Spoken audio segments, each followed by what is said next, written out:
পদ্মা নদীতে ঘোলা পানিতে রুই মাছ শিকার।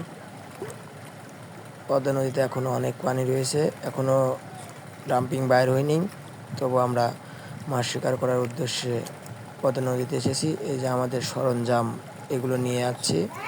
এগুলো দিয়ে আশা করা যায় হয়তো বা হতে পারে পদ্মা নদী। যে যতদূর দেখা যাচ্ছে শুধু পানি আর পানি। এখানে অনেক বড় বড় রুই মাছ হচ্ছে, রুই মাছের উদ্দেশ্যে এসেছি, এবং বাঘার মাছও মাঝে মাঝে কিছু ধরছে, সেজন্য এখানে আসা হয়েছে।